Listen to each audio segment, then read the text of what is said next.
말씀 살펴보도록 하겠습니다. 요한계시록 8장 3절부터 5절 말씀입니다. 요한계시록 8장 3, 4, 5절 말씀 우리 같이 읽겠습니다. 시작. 또 다른 천사가 와서 제단 곁에 서서 금향로를 가지고 많은 향을 받았으니 이는 모든 성도의 기도와 합하여 보좌 앞 금제단에 드리고자 함이라. 향연이 성도의 기도와 함께 천사의 손으로부터 하나님 앞으로 올라가는지라. 천사가 향로를 가지고 제단에 불을 담아다가 땅에 쏟음에 우레와 음성과 번개와 지진이 나더라. 계시록을 살펴보고 있습니다. 저희가 지난주에 계시록 8장 말씀 살펴봤는데, 계시록 8장은 일곱 나팔 심판에 대한 것이었죠. 그 중에서 특별히 8장은 첫 4개의 일곱 나팔 심판에 대한 걸 기록하고 있고, 이어지는 9장에서 이제 나머지 3가지를 기록하고 있습니다. 자, 그런데 이 심판의 내용을 보면 성도들에 대한 기도로부터 시작되는 것을 볼 수 있습니다. 일곱 나팔의 심판이 성도들의 기도로 시작되고 기도의 응답으로 심판이 임하는 것을 보게 됩니다. 그래서 오늘은 특별히 저희가 9장으로 넘어가서 일곱 나팔 심판의 5번째, 6번째, 7번째 심판을 보기 앞서서 기도에 대한 내용을 조금 더 깊게 살펴보고 넘어가려고 합니다. 제 안에 이제 그런 부담을 좀 주시는 게, 특별히 지금 9월 달 넘어가면서 지금 교회가 좀 합심하고 집중해서 기도해야 될 때라고 하는 그런 부담감들을 주십니다. 그래서 이 기도에 대한 말씀들을 살펴보면서 좀 우리가 집중적으로도 기도하고 집중적으로도 하나님 앞에 나아가는 그런 시간들을 가졌으면 좋겠습니다. 이 코로나 팬데믹으로 인해서 삶의 많은 부분들이 제한을 받고 있습니다. 그렇죠. 예배도 우리가 마음대로 모이지 못하고, 또 셀 모임도 제대로 못하고, 또 사람들을 만나는 것도 아주 제한적입니다. 또 매년 해왔던 여름에 있었던 가족 수양회, 온 가족 수양회 또 2년째 저희가 못하고 있고요. 또 훈련도 줌으로 그렇게 진행됩니다. 이런 신앙생활뿐만 아니라 실제 삶에서도 많은 제한들이 있죠. 추석 때 부모님이나 뵐 수 있을까, 이런 어려움부터 시작을 해서 저녁 6시가 넘어가면 2명 이상 사적인 모임을 갖지 못한다는 이런 여러 가지 그 제한된 상황 속에 참 답답한 시간들을 보내고 있습니다. 그렇죠? 예. 그래서 이런 시간들이 이제 장기화되다 보니까 피부로 잘 못 느끼기도 해요. 예. 어느 사이에 이제 익숙해진 거죠, 이런 삶의 패턴에. 그런데 알 수 없는 짜증과 알 수 없는 답답함과 알 수 없는 우울함들이 우리 속에 계속 이렇게 들끓고 있는 것을 보게 됩니다. 그건 보면 명확한 이유가 있는 건 아닌 것 같은데 이 안에 보면 막 답답하고 어떨 땐 분노도 올라오고 작은 일에 짜증이 나고 막 그런 현상들이 많아지게 되죠. 이게 왜 그러냐면 지금 이런 어렵고 답답한 시간을 지나고 있기 때문에 우리도 알지 못하는 사이에 여러 가지 스트레스와 여러 가지 억압들을 받고 있는 거죠. 자, 이런 시간을 지나고 있는데 더군다나 마음을 어렵게 하는 것은 이런 상황이 언제까지 계속될지 끝이 보이지 않는다는 것입니다. 자, 그런데 여기에 중요한 영적인 원리가 있습니다. 이 영적인 원리는 뭐냐면 고린도전서 10장 13절에 보면 이렇게 말씀하고 있습니다. 우리 고린도전서 10장 13절 같이 한번 읽읍시다. 시작. 사람이 감당할 시험 밖에는 너희가 당한 것이 없나니 오직 하나님은 미쁘사 너희가 감당하지 못할 시험 당함을 허락하지 아니하시고 시험 당할 즈음에 또한 피할 길을 내사 너희로 능히 감당하게 하시느니라. 자, 이거 보면 하나님께서 시험을 당할 때 피할 길을 내신다고 성경은 얘기하고 있습니다. 그 이야기는 뭐냐면 모든 문들이 다 닫혀 있는 것 같아도 항상 하나님은 열린 문을 두신다는 거예요. 모든 문이 전부 다 닫혀 있는 것 같고 우겨쌈을 당한 것 같고 동서남북을 살펴봐도 어디 하나 열려 있는 곳이 없는 것 같은, 사실 지금이 그런 상황 아닙니까? 저희가 이 코로나 팬데믹으로 말미암아 정말 출구가 보이지 않는 상황이죠. 얼마 전까지만 해도 저희가 이 백신만 나오면 모든 문제가 해결되고 원래로 돌아갈 수 있을 거야, 그렇게 기대를 했는데 그것도 사실은 과연 될까 하는 의구심들을 만들어내지 않습니까? 변이들이 계속 나오면서 실제로 이스라엘 같은 경우에 굉장히 많은 사람들이 백신을 맞았고 지금 전 세계에서 가장 접종률이 높은 나라인데도 불구하고 현재 2만 명씩 확진자가 나오고 있거든요. 그 얘기는 과연 집단 면역이라고 하는 게 이루어질 수 있을까? 그렇죠. 이 집단 면역이 이루어질 수 없는 이유가 있더라고요. 이거에 아이들까지 전부 다 백신을 맞힐 수는 없잖아요. 적어도 70% 이상의 전 국민이 이 항체를 가지고 있어야 그래야 집단 면역이 이루어지는데, 그러려면은 아이들, 청소년들까지 전부 다 백신을 맞아야 70%라는 숫자가 나오는 거죠. 그렇지 않습니까? 네. 아이들 빼고 청소년 빼고 그러면 다 맞는다고 해도 70%가 안 되는 거잖아요. 네. 그러다 보니까 집단 면역이라고 하는 것이 과연 가능한가 하는 의문들이 나오고 있고, 점점 어린아이들에게까지도 백신을 맞춰야 되는 게 아니냐 하는 이제 위험한 그런 실험적인 이제 의견들이 나오고 있는 상황이죠. 제가 이런 상황들을 종합해 볼 때 이게 언제 끝날지 도무지 알 수 없는 거예요. 해답이 없는 것 같고 탈출구도 없는 것 같고, 그러니까 이런 답답하고 짜증나고 슬픈 상황이 계속될 것 같고, 자, 이런 상황 가운데 있는데 성경은 뭐라고 얘기하냐면 반드시 열린 문이 있다는 거예요. 다 막아두시는 경우는 없다는 거예요. 반드시 열린 문이 있다. 우리 하나님께서 이 모든 상황을 알고 계십니다. 아니, 알고 계신 것이 아니라 하나님이 허락하시지 않으셨으면 이런 상황이 올 수가 없죠. 어쨌거나 하나님께서 허락하신 상황이에요. 어찌되었든지 간에 하나님의 통치 아래에 있는 상황이라는 거예요. 그래서 하나님께서는 우리 눈으로 보기엔 아무런 탈출구가 없는 것 같고 아무 출구가 없는 것 같은 상황일지라도 항상 말씀을 통해서 뭐라고 약속하셨냐면 피할 길을 내사 너희로 능히 감당하게 하신다고 그렇게 말씀하셨습니다. 그러니까 지금 이 상황 가운데도 피할 길이 있다는 거예요. 아니, 이 상황에서 우리가 어떻게 해볼 수 있는 게 없는 것 같고, 뭐 개인의 역량 가지고서는 뭐 아무리 노력을 해도 이 상황을 벗어날 수 없는 것 같은 그런 상황 가운데 있을지라도 성경은 뭐라고 약속하고 있습니까? 피할 길이 있다는 거예요. 반드시 열린 문이 있다는 거예요. 그리고 하나님께서 우리가 눈에 보이는 문들을 다 닫힌 것처럼 두셨을 때는 열린 문으로 들어가라고 하는 하나님의 의중 아니겠습니까? 자, 문을 다 닫아놓고 한 군데만 열려 있어요. 이게 무슨 뜻이에요? 문을 다 닫도록 허락하신 분이 하나님이시고 한 군데만 열어놓으신 분도 하나님이셔. 그러면 하나님의 의중은 뭐라는 거예요? 그 문으로 들어가라는 거죠. 그게 하나님의 의중 아니겠습니까? 자, 그렇다면 모든 것이 막힌 것 같은 이 상황 가운데 하나님이 열어놓으신 문이 어디겠습니까? 저는 그것이 기도의 문이라고 믿습니다. 저는 그것이 기도의 문이라고 믿습니다. 땅에 보이는 모든 문들은 다 막혀 있는 것 같아도 하늘은 열려 있다는 거예요. 땅에 있는 모든 문들이 다 우겨쌈을 당한 것 같을지라도 하늘은 열려 있다는 거예요. 그 이야기는 뭐냐면 하나님께서 지금 이 시간은 주의 백성들로 하여금 하늘을 향해 부르짖으라는 거죠. 주의 백성들에게 하늘을 향해 기도하라는 거예요. 저는 그것이 영적인 원리라고 믿습니다. 우리가 할 수 있는 모든 것이 다 멈추고 더 이상 할 수 있는 것이 없는 것 같은 상황에는 그 상황을 허락하신 하나님의 의중이 뭐예요? 기도하라는 거죠. 지금은 기도해야 될 때라고 하는 하나님의 메시지인 줄 믿습니다. 자, 그런 의미에서 지금 모든 것이 락다운된 것 같고 모든 것이 막힌 것 같고 그런 상황 가운데 유일하게 하나님이 열어놓으신 문, 하늘의 문이 있다는 거예요. 여전히 골방에서 드리는 기도는 열려 있습니다. 그렇게 지금은 저희가 골방에서 하늘을 향해 기도하고 부르짖어야 될 때라고 믿습니다. 열린 하늘을 향해 부르짖을 때 몸을 움직여 마음대로 사역할 수는 없어도 기도를 통해 영을 움직일 수는 있지 않겠습니까? 몸이 우리가 함께 모여서 예전처럼 뭔가를 할 수 없을지 몰라도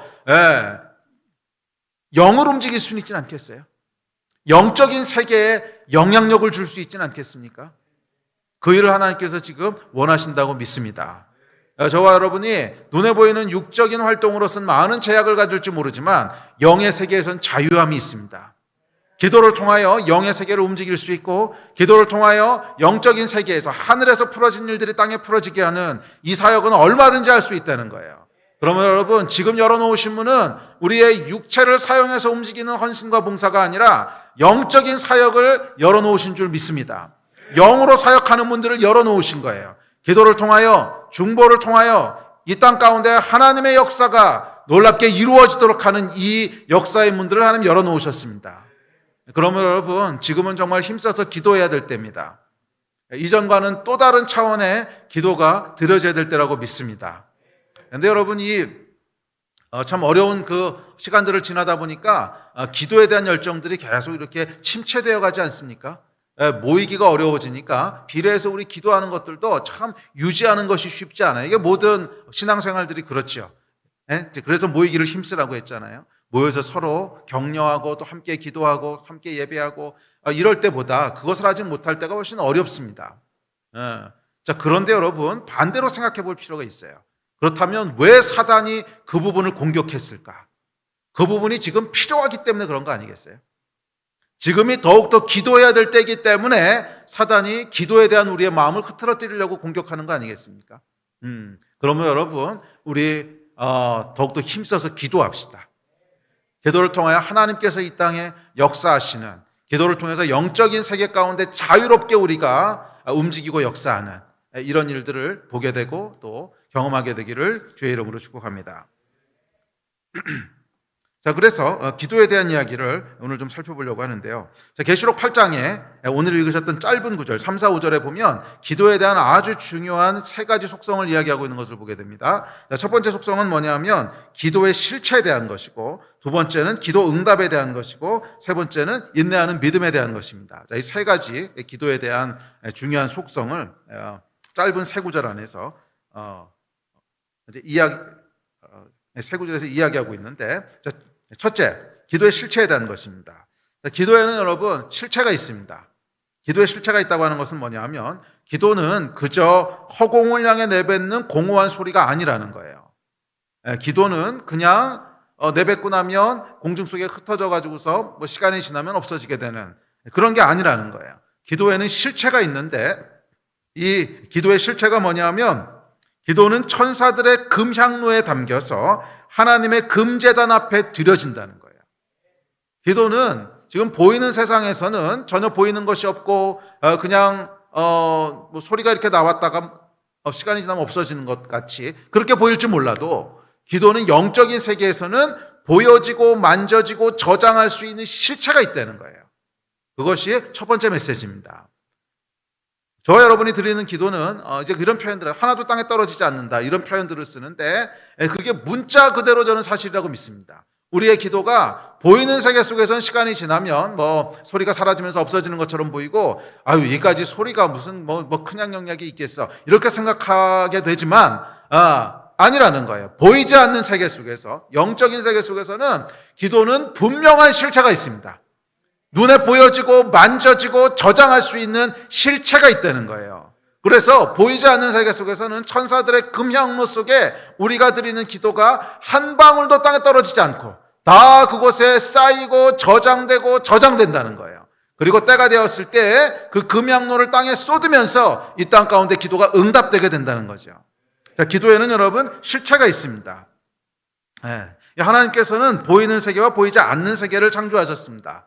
제가 카이로스 책에서 썼던 내용이죠. 보이는 세계와 보이지 않는 세계를 창조하셨고요. 인간은 이 두 세계에 다 끼인 존재입니다. 영적인 세계에서도 살아가고 또 보이는 육적인 세계에서도 살아갑니다. 그래서 인간에게는 두 가지 기능이 같이 공존하죠. 보이는 세계 속에 속해 있기 때문에 보이는 세계 속에서 살아가고 보이는 세계와 상호작용할 수 있는 육체를 가지고 있습니다.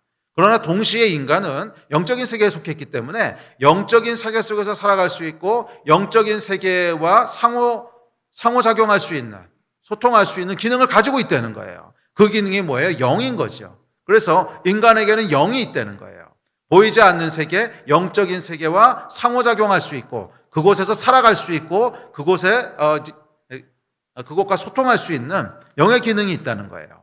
자, 그런데 불행하게도 죄와 함께 또 선악과를 따먹는 타락과 함께 인간 안에 있는 영적인 기능이 다 소멸되었습니다. 뭐 소멸되었는지 정지되었는지 없었는지 모르겠지만 하여간 영적인 기능이 더 이상 작동하지 않게 됐어요. 그래서 인간이 어떻게 됐어요? 보이는 세계에만 속한 육이 돼버린 거예요. 보이는 세계 속에서만 존재하고 살아가는 육이 돼버린 거예요. 그리고 그런 시간을 오랫동안 지나면서 너무 익숙해져서 더 이상 인간은 보이지 않는 세계 속에서 살아갈 수 있다고 하는 가능성조차도 상상할 수 없게 됐습니다. 그런데 문제는 이 크리스찬들이에요. 크리스찬들도 보이는 세계 속에서만 살아왔던 긴 시간들이 있기 때문에 거듭나고 난 다음에도 보이지 않는 세계 속에서 살아갈 수 있다고 하는 것을 인식하고 실제로 그 가운데 살아가는 삶에 대해서 자꾸 잊어버려요. 그렇지 않습니까? 저희가 잠깐만 아차하면 예, 그냥 보이는 세계 속에 함몰돼 버리고 보이는 세계 속에서 살아가는 게 전부인 줄 알고 그렇게 생각하다가 아이쿠 또 아니구나. 예, 말씀과 성령의 역사에 의해서 그렇지, 우리는 보이는 세계에만 속한 존재가 아니고 보이지 않는 세계를 함께 살아가는 영적인 존재지. 깨달았다가 또 잠깐 해이해지면 보이는 세계가 전부인 것처럼 보이는 세계에서 일어나는 일에 의해서 이리 휘둘리고 저리 휘둘리고 슬퍼하고 기뻐하고 그러다가 또 성령께서 은혜를 주셔서 아이쿠 아니지. 그러면서 영이 깨어나면 우리는 보이는 세계에만 속한 존재가 아니라 보이지 않는 세계 속에서도 함께 살아가는 존재지 하는 것을 깨달았다가 이 싸움을 계속 반복하게 되죠. 네. 그래서 인간은요, 보이는 것에 계속 유혹되고 보이는 것에 계속 함몰되는 존재라는 거예요. 네. 그래서 이렇게 살아가다 보면 보이는 세계가 전부라고 생각하면서 살아가게 됩니다. 자꾸 그렇게 살아가게 되는 그런 경향이 있다는 거예요.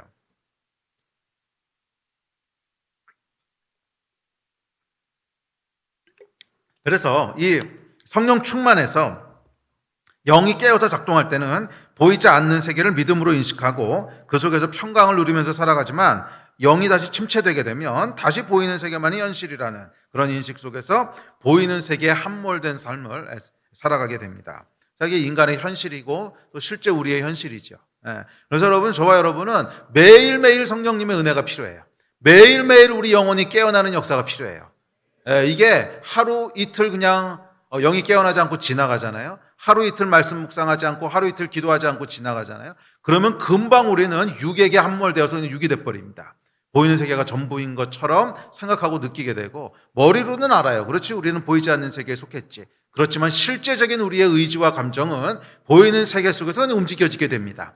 보이는 것에 의해서 기분 좋았다가 보이는 것에 의해서 기분 나빴다가 보이는 것에 의해서 기뻤다가 보이는 것에 의해서 염려했다가 그렇게 살아가게 되는 거예요. 보이는 것에서 유익해 보이는 것을 선택하게 됐다가 이렇게 살아가게 되는 거죠.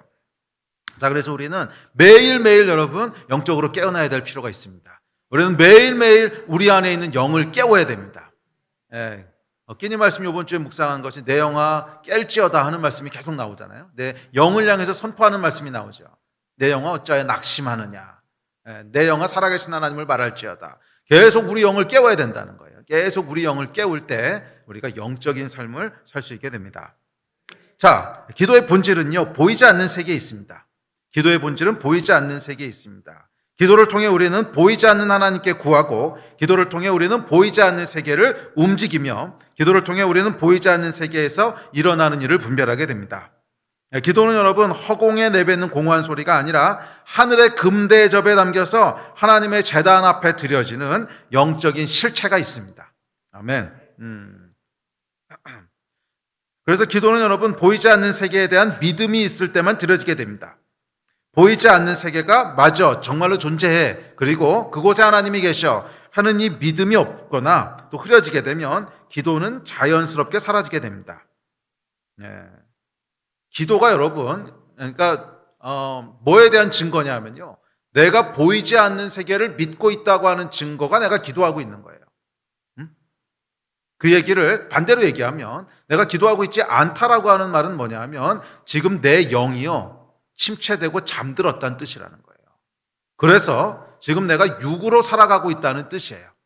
육으로 살아가는 건 뭐예요? 보이는 세계가 전부인 것처럼 머리로는 알아요. 그런데 내 감정도 내 선택도 내 몸도 보이는 세계가 전부인 것처럼 그렇게 살아가고 있다는 거예요.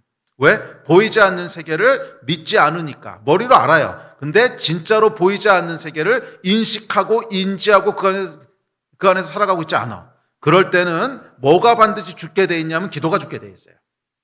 기도는 여러분 순수하게 영적인 세계에만 속한 거예요. 우리의 신앙생활은 여러 가지 애스펙트가 있습니다.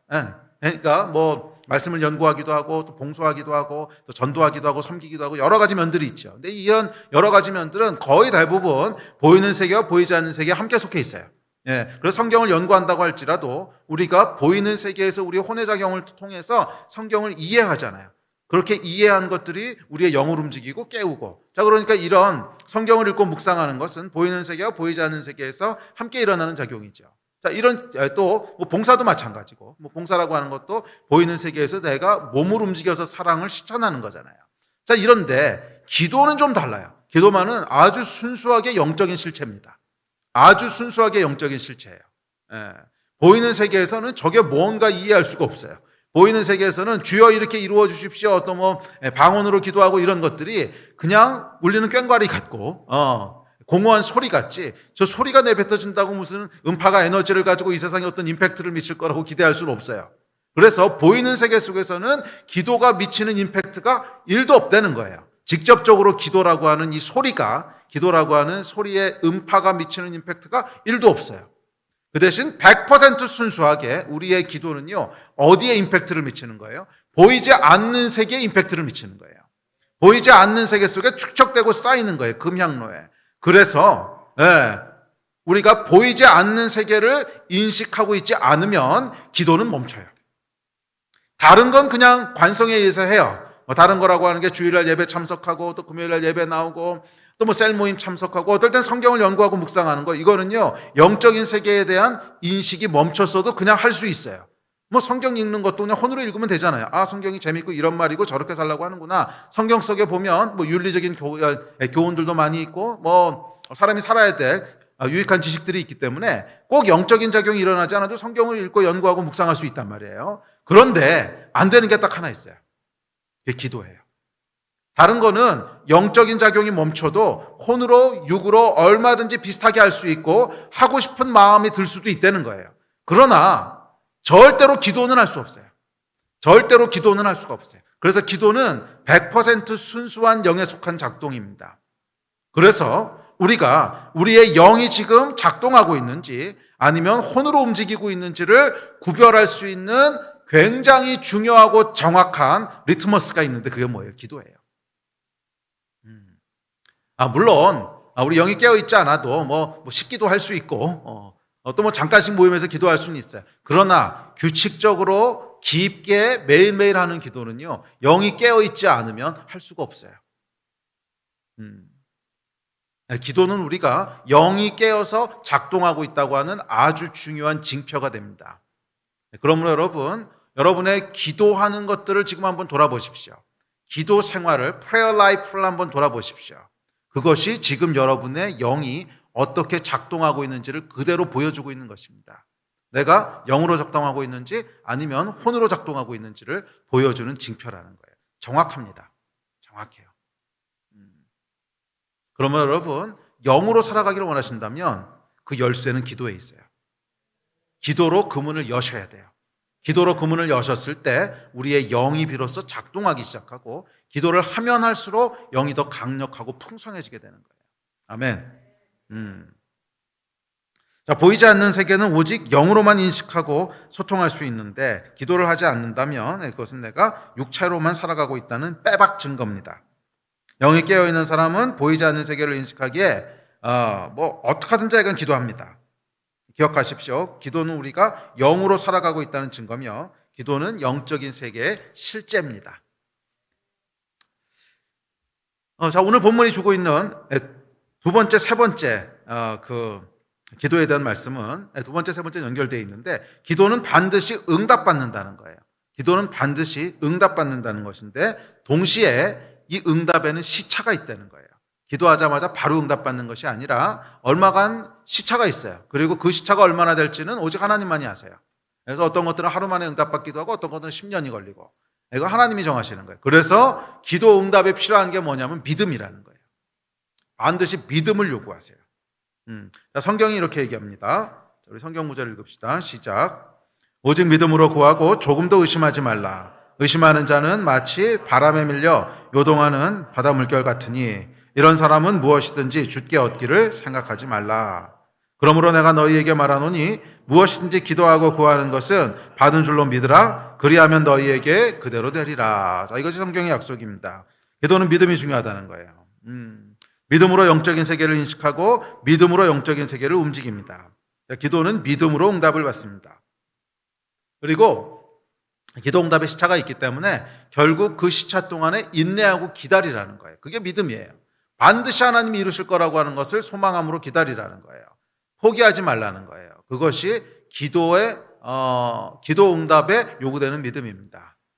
우리가 지금 기도하는 것들이 있지요. 여러분 뭐 개인적으로 기도하시는 것도 있고 또 나라와 민족을 위해서 기도하시는 것, 교회를 위해서 기도하시는 것이 있을 거예요. 그 기도에 대해서 여러분 믿음을 포기하지 마십시오. 예. 믿음을 포기하지 마십시오. 낙심하지 마십시오. 끝까지 하나님께서 이루실 것을 신뢰하십시오. 그게 응답받는 비결입니다. 그게 믿음의 기도입니다. 반드시 하나님이 응답하실 줄 믿습니다. 포기하지 않고 기다리는 거예요. 자, 이번 주에 묵상하셨던, 끼니를 통해서 묵상하셨던 시편 43편은 이 기도의 원리를 구체적으로 보여주고 있습니다. 그래서 시편 43편을 우리 살펴보면서 지금 살펴봤던 이 기도의 원리들이 시편 43편을 기록했던 기자의 기도와 삶 가운데 어떻게 이루어졌는지를 구체적으로 한번 살펴봅시다. 자, 시편 43편 우리 다시 한번 읽어봅시다. 자, 시편 43편입니다. 시작. 하나님이여 나를 판단하시되 경건하지 아니한 나라에 대하여 내 송사를 변호하시며 간사하고 불의한 자에게서 나를 건지소서. 주는 나의 힘이 되신 하나님이시거늘 어찌하여 나를 버리셨나이까? 내가 어찌하여 원수의 억압으로 말미암아 슬프게 다니나이까? 주의 빛과 주의 진리를 보내시어 나를 인도하시고 주의 거룩한 산과 주께서 계시는 곳에 이르게 하소서. 그런즉 내가 하나님의 제단에 나아가 나의 큰 기쁨의 하나님께 이르리이다. 하나님이여 나의 하나님이여 내가 수금으로 주를 찬양하리이다. 내 영혼아 내가 어찌하여 낙심하며 어찌하여 내 속에서 불안해하는가? 너는 하나님께 소망을 두라. 그가 나타나 도우심으로 말미암아 내 하나님을 여전히 찬송하리로다. 아멘. 놀라운 시편이죠. 참 놀라운 시편입니다. 자, 이 시편 기자가 누군지는 잘 알려져 있지 않습니다. 어떤 사람은 고라자손이라고도 하고 어떤 사람은 다윗이 압살롬에게 쫓길 때 기록한 시편이라고도 하는데 중요하지 않습니다. 누군지는 정확히 알려져 있지 않은데 고라자손이라고도 하고 다윗이라고도 근데 누구라도 상관없습니다. 자, 이 시편의 내용은 앞서 살펴본 기도의 원리들을 실제적이고 구체적으로 보여줍니다. 자, 1절은 이렇게 시작됩니다. 자, 1절 다시 한번 읽죠. 시작. 하나님이여 나를 판단하시되 경건하지 아니한 나라에 대하여 내 송사를 변호하시며 간사하고 불의한 자에게서 나를 건지소서. 자, 이게 보면 경건하지 아니한 나라에 대하여 내 송사를 변호해달래요. 자, 우리가 살아가는 세상은 뭐예요? 경건하지 않은 나라라는 거예요. 경건하지 않은 나라 속에 살아간다는 거예요. 경건하다고 하는 건 뭐냐면 하나님을 경외한다는 뜻인데 경건하지 아니한 나라, 그러니까 뭐예요? 하나님을 모르고 또 더 나아가서 하나님을 대적하는 세상 가운데 우리가 살아가고 있다는 거예요. 그러니까 우리가 살아가고 있는 세상은 어떤 세상이에요? 경건하지 않은 나라라는 거예요. 시편 기자가 이 이야기로 시작됩니다. 나의 하나님이여 경건하지 않은 나라, 경건하지 아니한 나라에 대하여 내 송사를 변호하여 주십시오. 송사라고 하는 건 이제 법원에다가 고소했다 이런 뜻이죠. 하여간 내 송사를 변호하여 주십시오. 경건하지 아니한 나라 속에 우리가 살아간다는 거예요. 자, 하나님을 경외하는 경건한 자가 하나님을 무시하는 경건하지 아니한 나라 속에서 살아가기 때문에 거기에는 반드시 뭐가 있어요? 갈등이 있고 문제가 있다는 거예요. 갈등과 긴장이 있다는 거예요. 만약에 우리가 이 세상을 살아가면서 아무런 갈등도 없고 아무런 긴장도 없다면 경건하지 아니한 나라 속에서 그렇게 살아간다는 건 무슨 뜻이에요? 나도 경건하지 않다는 뜻이에요. 내가 이 세상과 너무나 조화롭게 살아가고 있다는 뜻은 나도 경건하지 않은 삶을 살고 있다는 의미죠. 세상이 경건하지 아니한 나라인데 내가 그 안에서 경건한 삶을 살게 되면 반드시 뭐가 생겨요? 갈등이 생기는 거죠. 긴장과 갈등과 고통과 문제가 없을 수 없다는 거예요. 그래서 시편 기자의 이 시편 기도는 이 선포로부터 시작되는 거예요. 경건하지 아니한 나라 속에 내가 살아가고 있습니다. 그래서 하나님, 내가 지금 이런 갈등과 이런 문제들을 느끼고 있습니다. 나를 도와주십시오. 이렇게 기도가 시작됩니다. 자, 그렇다면 경건한 자가 경건하지 아니한 나라 속에서 느끼는 갈등은 뭘까요? 2절에 보면 그 갈등을 이렇게 얘기합니다. 자, 2절 같이 읽읍시다. 시작. 주는 나의 힘이 되신 하나님이시거늘 어찌하여 나를 버리셨나이까? 내가 어찌하여 원수의 억압으로 말미암아 슬프게 다니나이까? 자, 여기 보면 이제 경건한 자가 경건하지 않은 나라 속에서 살아가게 되니까 느끼게 되는 몇 가지 갈등을 얘기하는데, 첫째는 뭐예요? 하나님이 나를 버리신 것처럼 느껴진대요. 낙심. 아니, 하나님을 믿는 자들은 왜 이렇게 고통을 받아야 되고 힘들게 살아가야 되지? 아니, 하나님이 살아계시다고 하는데 왜 이런 어려움이 있지? 정말 하나님이 계신 거야? 나를 버리신 거 아니야? 하는 낙심이 있어요. 자, 또 원수의 억압, 또 슬픔, 그리고 1절에 보면 송사한다 그러죠. 송사한다고 하는 건 뭐예요? 억울함이 있다는 거죠. 뭔가 억울한 일을 당했다는 거죠. 억울함. 자, 이런 것들이에요. 자, 그래서 우리는 타락한 세상을 살아가면서 억압과 슬픔과 억울함과 낙심을 느낍니다. 답답하고 억울합니다. 슬프고 처량합니다. 모든 것이 실패한 것 같고 낙심이 됩니다. 그리고 어떤 때는 하나님께서 나를 버리신 것처럼 느껴집니다. 자, 이게 여러분 경건한 자가 경건하지 아니한 세상, 즉 보이지 않는 세상과 보이는 세상을 함께 살아가는 크리스찬이 느끼는 갈등이라는 거예요. 우리는 보이는 세상과 보이지 않는 세상에 함께 속해 있죠. 그래서 경건하지 아니한 나라와 경건한 자들이 살아가는 세상에 함께 속해 있단 말이에요. 그러다 보니까 이 경건한 자가 경건하지 아니한 보이지 않는 세상을 함께 살아가는 자가 보이는 세상 속에서 살아가다 보니까 그 안에서 자연스럽게 이런 것들을 느끼게 되는 거예요. 당하게 되는 거예요. 억압, 낙심, 슬픔, 억울함. 자, 눈에 보이는 현실과 믿음으로 보아야 할 현실 사이에 갈등이 생기는 거죠. 보이지 않는 현실, 하나님의 보좌 앞에는 분명히 뭐가 있어요? 평강이 있고 기쁨이 있고 영광이 있는 것을 알지만, 믿음으로 알지만 눈에 보이는 현실은 어때요? 우리의 육체가 속한, 우리의 눈으로 바라보는 경건치 않은 이 세상은 어떻습니까? 원수의 억압이 있죠. 억울한 현실이 있습니다. 슬픔과 낙심이 화려하게 펼쳐집니다.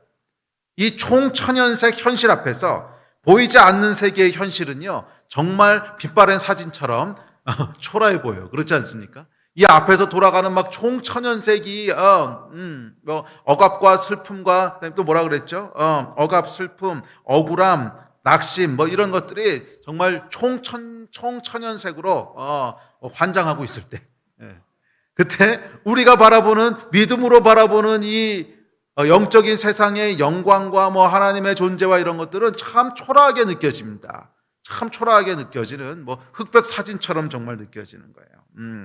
자, 이런 보이지 않는 세계의 현실은 초라하고 패배한 실패자의 종교적 염원처럼 비현실적인 탈출구로 느껴지곤 합니다. 자, 이것이 바로 경건한 자, 우리 크리스천이 경건하지 아니한 나라, 보이지 않는 세상을 살아가는 현실이며 도전입니다. 여러분 그렇지 않습니까? 저와 여러분의 현실 속에도 계속 반복적으로 이런 것들이 일어나지 않습니까? 내 안에 낙심들, 억울함들, 슬픔들, 우울함들 계속 생기지 않습니까? 그것이 생기는 것이 이상한 일이 아니라는 거예요. 경건한 자가 경건하지 않은 세상을 살아가기 때문에 나타나는 현상이에요. 자, 그런데 3절부터 반전이 일어나기 시작합니다. 3절 같이 읽어봅시다. 시작. 주의 빛과 주의 진리를 보내시어 나를 인도하시고 주의 거룩한 산과 주께서 계시는 곳에 이르게 하소서. 자, 이런 상황 속에서 이제 시편 기자가 뭐라는 거예요? 기도하기 시작하는 거예요.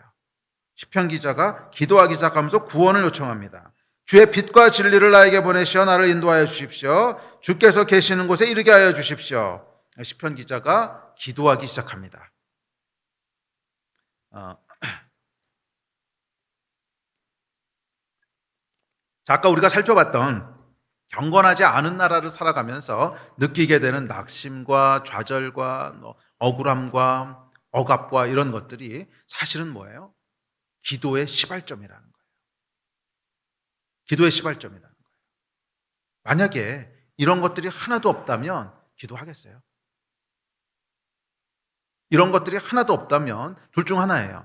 나도 경건하지 않은 세상에 그냥 잘 조화되어서 경건하지 않은 삶을 살고 있든지 하나님을 떠났든지, 아니면 세상이 완전한 하나님의 경건한 나라가 됐든지, 그래서 완전한 하나님의 나라가 완성이 돼서 하나님의 의로운 통치가 완전하게 이루어지면 더 이상 이런 현상이 일어나지 않겠죠. 그래서 그때는 굳이 기도해야 될 필요가 없을 거예요. 그런데 지금은 아니잖아요. 경건하지 않은 세상 속에 하나님의 백성들이 살아가잖아요. 어쩔 수 없이 그 안에서 갈등들이 일어나고 슬픔들을 느낀단 말이에요.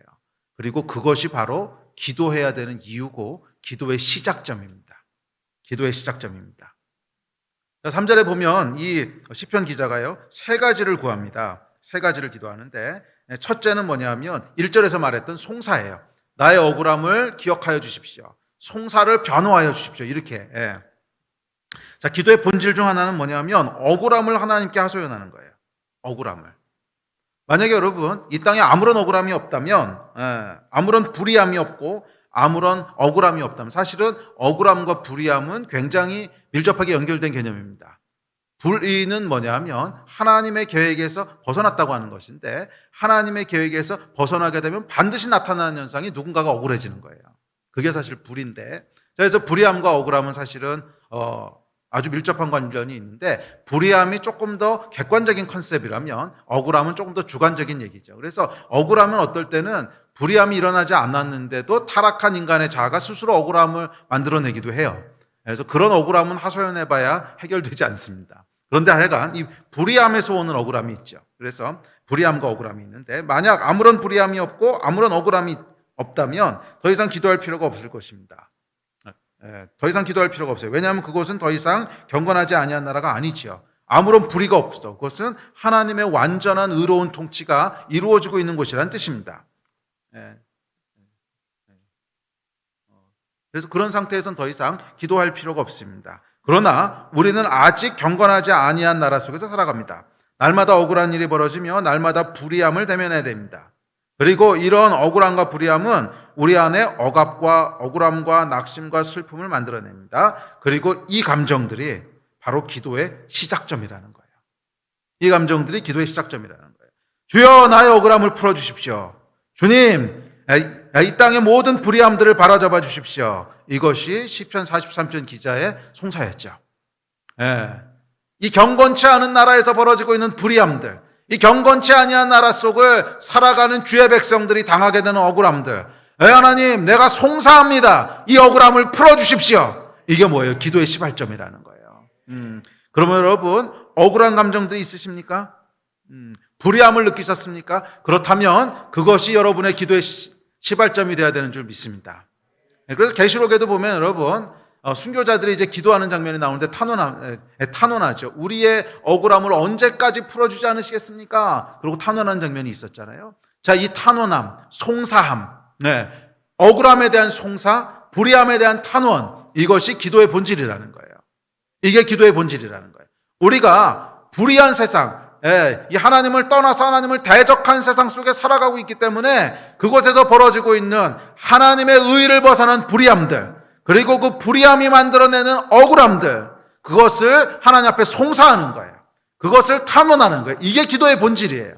주님, 이 땅에서 벌어지고 있는 불의함이 있습니다. 이 땅에서 벌어지고 있는 억울함이 있습니다. 내 삶 가운데 불의함으로 만들어진 억울함이 있습니다. 낙심됩니다. 억압됩니다. 답답합니다. 주여, 도와주십시오. 이게 기도의 본질이고 시작점이에요. 그러면 여러분, 억울한 마음이 있으십니까? 슬프고 우울한 마음이 있으십니까? 혹시 낙심되는 마음이 있으십니까? 그렇다면 그 마음에 그냥 함몰되어 계시면 안 되고, 그것이 기도의 시작점이라고 하는 것을 붙잡으세요. 이게 기도의 시작점이구나. 여기서부터 기도하라 그러시는구나. 주여, 이 땅의 불의함을 바로잡아 주십시오. 주님, 우리 안에 있는 억울함들을 해결하여 주십시오. 송사하고 탄원하라는 거예요. 이게 여러분 기도의 시작점인 줄 믿습니다. 기억하십시오. 우리는 경건하지 아니한 나라 속을 걸어가는 경건한 자입니다. 그러므로 하늘에 탄원해야 돼요. 그러므로 하나님께 송사해야 돼요. 불의함과 이 땅의 억울함을 탄원하고 송사하십시오. 그것이 기도입니다. 아멘. 자, 두 번째 시편 기자는 주의 빛과 진리를 보내달라고 기도합니다. 그렇죠? 3절에 보면 주의 빛과 진리를 보내주십시오. 자, 이렇게 기도합니다. 자, 이 말은 무슨 뜻이냐면 내 영을 위해서 기도하는 거예요. 빛과 진리가 무슨 뜻인가 생각해 보세요. 빛은 어두움을 밝혀주는 것을 빛이라고 부르고, 진리라고 하는 건 뭐냐면 거짓된 것들을 바로잡아주는 걸 진리라고 해요. 자, 내 영을 위한 기도라고 하는 것이 이런 것입니다. 이 보이는 세상 속을 살면서 어둠 속에 가려졌던 것들이 있고, 보이는 세상을 살면서 진리가 아닌 것들에 함몰되었던 것들이 있다는 거예요. 그게 바로 보이는 것들이죠. 보이는 것들. 자, 우리가 보이는 세상, 경건치 않은 세상을 살아가면 눈에 보이는 것에 의해서 판단하고, 눈에 보이는 것에 의해서 기뻐하고, 눈에 보이는 것에 의해서 슬퍼하고, 그런데 사실은 이것이 진짜 본질은 아니라는 거예요. 보이지 않는 세상에서 일어나는 일들이 있는데 이거는 지금 가려져 있는 거예요. 내 눈이 보지 못하고 내 영이 보지 못하는 거예요. 그래서 빛과 진리를 보내주십시오. 이건 뭐냐면 무엇이 진짜인지, 무엇이 정말 우리의 영원한 운명을 가르는 것인지, 무엇이 이 땅을 움직이는 진짜 힘인지, 빛과 진리를 보내주셔서 어둠을 걷어내 주시고 거짓된 것에 현혹되어 있는 우리의 육체의 눈이 아니라 진리를 볼 수 있는 영의 눈을 열어주십시오. 이 기도인 거죠. 빛과 진리를 보내주십시오. 빛과 진리를 보내주십시오. 자, 이 땅에 보이는 것들에 빼앗겼던 우리의 눈과 마음을 영적인 현실과 진리로 돌이킬 수 있게 해달라는 기도입니다. 이게 언제 일어나요? 성령께서 조명하실 때 일어나는 거예요. 성령께서 우리 안에 역사하시고 조명하실 때 비로소 우리 영이 깨어나게 되는 거잖아요. 성령 충만에 대한 간구함이라는 거예요. 성령 충만함이 우리 안에 일어날 때 우리 안에 잠들어 있던 영, 그래서 육으로만 움직이던 우리 삶이 비로소 빛과 진리 가운데 들어가면서 우리 영이 깨어나게 됩니다. 그러면서 진짜 진리가 무엇인지를 보게 되고 어둠에 가려져 있던 육신의 눈으로만 바라보던 것들이 아니라 가려져 있던 영의 세계의 진리들을 보기 시작하는 거예요. 아, 그렇지. 하나님이 살아계시지. 아, 그렇지. 여전히 하나님이 이 땅을 통치하고 계시지. 이 중요하고도 위대한 진리. 그러나 육체의 눈에 함몰되어서 보지 못하고 있고 보이는 것들에 의해서 빼앗기고 있던 이것들을 볼 수 있는 빛과 진리를 우리에게 보여주십시오. 우리의 영을 깨워주십시오. 성령님, 우리의 영을 깨워주셔서 우리의 눈을 밝혀주셔서 어둠이 아니라 빛을 보게 하여 주시고 거짓이 아니라 진리를 조명하여 주십시오. 그래서 영의 눈을 떠서 하늘을 바라볼 때 그곳에는 뭐예요? 전혀 다른 현실이 존재하고 있는 거예요. 전혀 다른 현실이 뭡니까? 하나님의 보좌가 있고 그 보좌에서 이 땅을 다스리시는, 이게 우리가 계시록에서 살펴봤던 내용이잖아요. 요한이 어느 날 성령께 이끌려 열린 하늘을 통해 올라갔을 때 이게 뭐예요? 빛과 진리가 임한 거죠. 성령께서 요한의 눈을 여셨을 때, 성령께서 요한의 영의 눈을 여셨을 때 그가 땅의 암울한 현실을 벗어나서 하늘의 현실을 보기 시작하는데 거기엔 뭐가 있어요? 하나님의 보좌가 있고 하나님의 영광이 있고 그곳에서 통치하시는 하나님의 위엄이 있는 거예요. 그걸 바라보는 순간, 아, 그렇지. 이게 진짜 현실이지. 이게 진짜 현실이지. 여전히 하나님이 통치하고 계시지. 여전히 하나님이 다스리고 계시지. 이것을 보게 되는 거예요. 그러므로 여러분, 이 시편 기자의 두 번째 기도는 뭐였냐면 우리의 영을 깨워달라는 기도야. 주님, 우리 안에 있는 영을 깨워주십시오. 잠자고 있는 영을 깨워주십시오. 가려져 있던 영의 눈을 열어주십시오. 성령이여 우리 안에 역사하십시오. 성령이여 우리 안에 충만하게 임하십시오. 그래서 우리의 영의 눈을 열어주셔서 하늘의 현실을 보게 하여 주십시오. 땅에 함몰되어 있고 땅에 매여 있는 우리의 육신의 눈으로부터 벗어나게 하여 주셔서 하늘의 것들을 보게 해 주십시오. 이 기도를 하기 시작하는 거예요. 우리도 이 기도를 해야 돼요. 우리도 이 기도를 해야 돼요. 그래야 이 상황들을 이기면서 나아갈 수 있어요. 자, 그리고 마지막 세 번째, 주의 거룩한 산과 주께서 계신 곳에 이르게 해달라고 기도합니다. 영의 현실이란 하나님이시죠. 그곳에 거하신 하나님이십니다. 그래서 기도의 본질은 하나님과의 인격적인 만남이고 대화입니다. 기도는 다른 종교에서 행하는 신비한 주술 행위가 아니에요. 기도는 살아계신 하나님과의 인격적인 대화입니다. 그렇기에 기도의 중요한 세 번째 목적은 뭐냐면 하나님과의 친밀한 관계로 나아가게 되는 거예요. 기도를 통하여 하나님과의 친밀한 관계로 다가가게 되는 거예요. 이게 시편 기자가 구했던 기도의 세 가지 내용이었어요. 나의 억울함을 변호하여 주십시오. 억울함에 대한 하소연이었고, 두 번째는 나의 영을 깨워주셔서 진리를 보게 해주십시오. 세 번째는 하나님께로 가까이 인도해 주십시오. 이 세 가지가 시편 기자가 기도했던 내용이었습니다. 우리의 기도도 이 세 가지를 구했으면 좋겠습니다. 주님, 나로 날마다 하나님을 더 알게 하여 주십시오. 나로 날마다 하나님께 더 가까이 가게 하여 주십시오. 내가 하나님 앞에 더 가까이 머물게 하여 주십시오. 이 기도. 또한 우리의 억울함을 주님, 또 이 땅의 불의함을 주님 바로잡아 주십시오 하는 이 탐원. 그리고 우리의 영을 깨워주십시오. 내 영을 깨워주십시오. 성령 충만하게 해주십시오. 하는 세 가지를 날마다 여러분 부르짖고 기도하시기를 축원합니다. 자, 이 기도에 대한 응답이 이제 시작됩니다. 4절입니다. 자, 4절 읽어봅시다. 시작. 그런즉 내가 하나님의 제단에 나아가 나의 큰 기쁨의 하나님께 이르리이다. 하나님이여, 나의 하나님이여, 내가 수금으로 주를 찬양하리이다. 자, 그런즉 4절이 그런즉 이게 뭐예요? 기도한즉 이거죠. 여호와께 기도한즉. 예. 자, 기도한즉 뭐예요? 기도 응답이 내려오기 시작합니다. 자, 시편 기자가 하나님의 제단에 나아갔대요. 하나님의 제단 이게 뭐예요? 하나님의 제단이란 하나님이 계신 곳으로 나아갔다 이런 뜻이죠. 자, 시편 기자가 하나님의 임재 앞으로 나아가기 시작했다는 거예요. 예. 그러니까 그 당시에는 이 성전에 있는 제단이라고 하는 게 하나님의 임재를 상징하는 곳이었기 때문에 하나님의 제단으로 나아갑니다. 이건 하나님의 현존하심 앞으로, 하나님의 임재 앞으로 나아갑니다. 이런 뜻이에요. 즉 시편 기자의 눈과 마음이 현실의 억압을 벗어나서 하나님이 계신 곳, 하나님의 임재, 하나님의 보좌 앞으로 나아가기 시작합니다. 마치 요한계시록의 요한처럼 하늘의 현실을 보기 시작하고 하나님의 보좌를 직시하기 시작합니다. 자, 이게 여러분 기도의 첫 번째 결과입니다. 자, 기도의 첫 번째 응답은 뭐냐면 기도한 대로 하나님께서 우리의 영을 깨워주시는 거예요.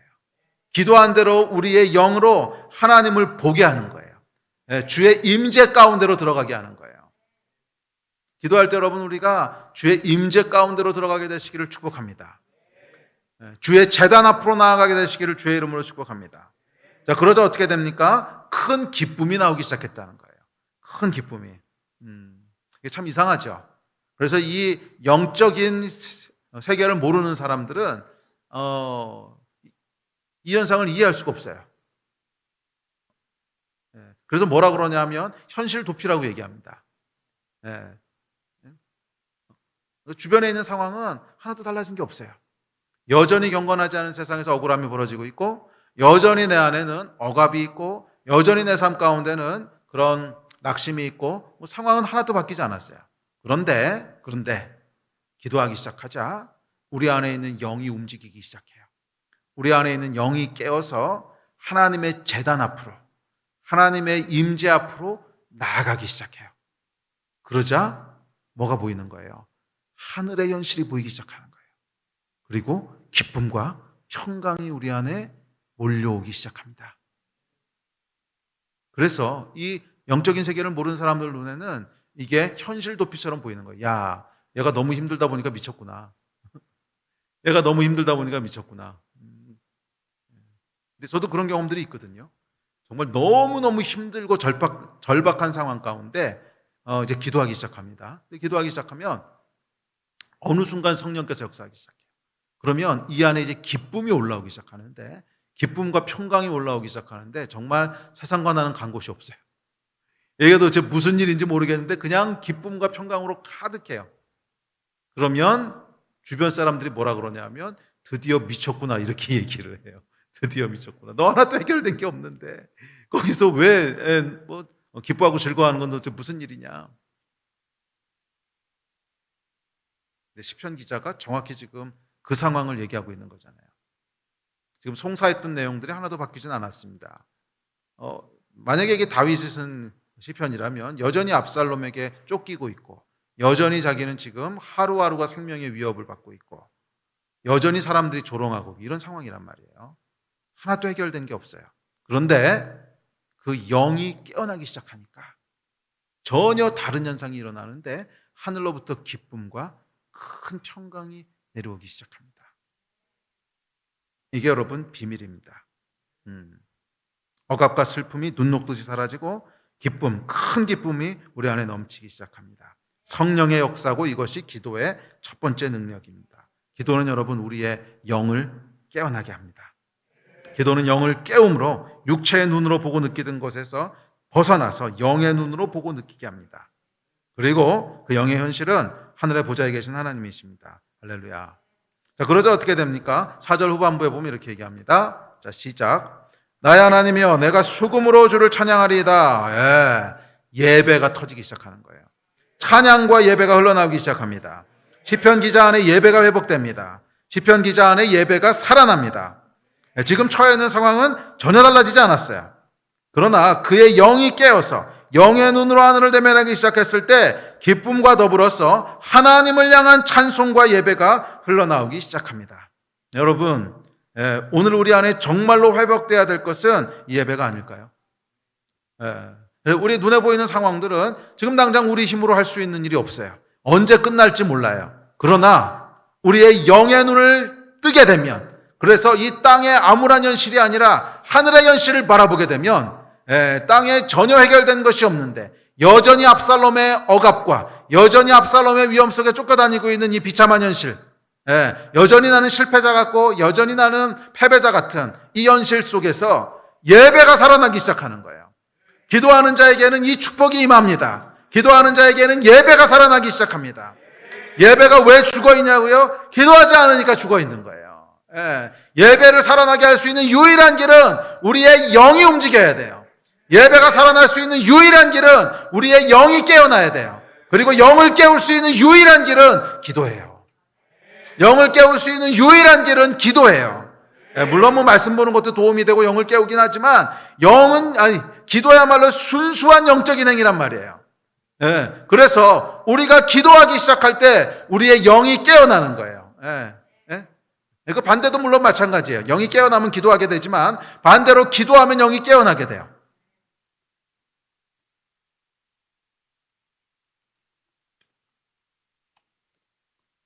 아멘.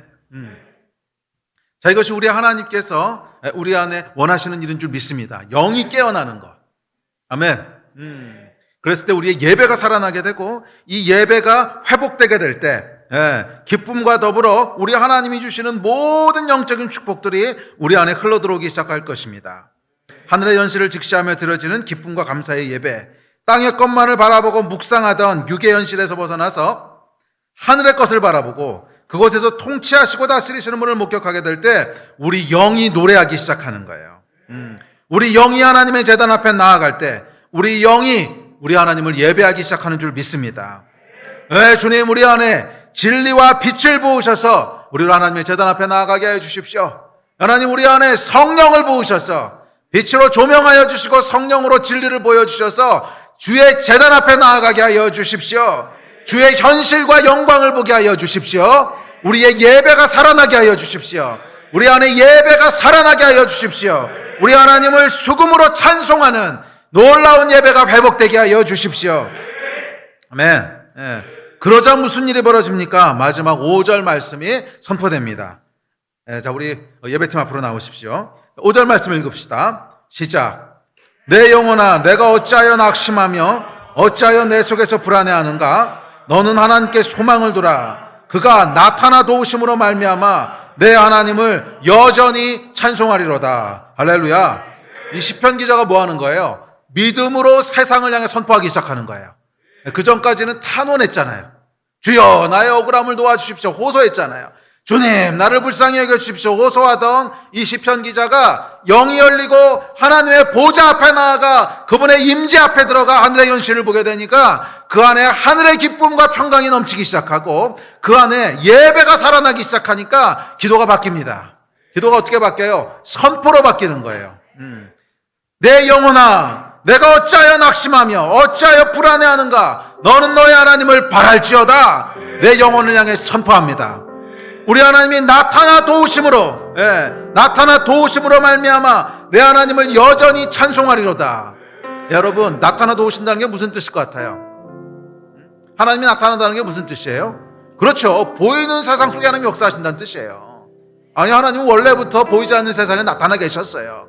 원래부터 거기 계셨어요. 그런데 그 하나님이 나타나 도우신다는 건 무슨 뜻이냐면 그 하나님의 능력이 보이지 않는 세상에 머물러 있는 것이 아니라 보이는 세상 속에 나타나신다는 거예요. 보이는 세상에 나타나서 나를 도우신다는 거예요. 보이는 세상 속에 나타나서 이 불의한 상황을 바꾸신다는 거예요. 보이는 세상에 나타나서 이 억울한 환경들을 바꾸신다는 거예요. 그러므로 찬송할지어다, 이 기도하고 있는 거예요. 아멘. 내 영아 깰지어다, 내 영아 찬송할지어다. 기도가 선포로 바뀝니다. 선포하면서 내 영을 향해 선포하기 시작합니다. 내 영아 깰지어다, 내 영아 이 땅의 것에 함몰되지 말지어다. 네가 어찌하여 낙심하며 어찌하여 불안해하는가? 땅의 걸 보고 있기 때문에 그런 거 아니냐? 내 영아 하늘을 바라볼지어다. 내 영아 땅의 것으로 낙심할 것이 아니라 하늘의 것으로 기뻐할지어다. 땅의 것으로 슬퍼할 것이 아니라 하늘의 것으로 감사할지어다. 내 영아 깰지어다. 내 영아 여호와 하나님을 바라볼지어다. 내 영혼 여호와 하나님을 송축할지어다. 내 영혼 여호와 하나님을 경외할지어다. 내 영혼 여호와 하나님을 바랄지어다. 여호와 하나님을 바랄지어다. 여호와 하나님을 바랄지어다. 오직 소망은 그분에게 있으니, 오직 소망은 우리 하나님께 있으니 내 영혼 여호와를 소망할지어다. 내 영혼 여호와를 소망할지어다. 기도가 바뀌는 거예요. 기도가 바뀌는 거예요. 그리고 뭐가 일어납니까? 이 땅에 하나님께서 나타나 도우심으로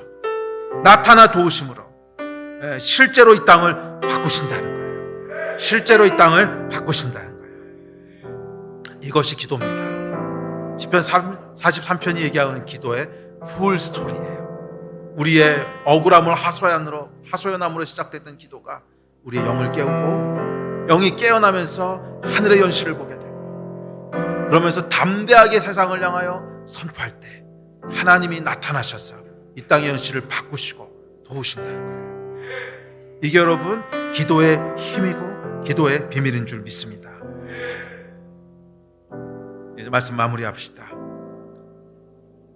여러 가지 이유로 코로나로 인하여, 여러 가지 상황으로 인하여, 개인적인 어려움들로 인하여, 질병으로 인해서, 또 경제적 어려움으로 인해서, 깨어진 관계로 인해서 참 힘든 시간들을 지나고 있습니다.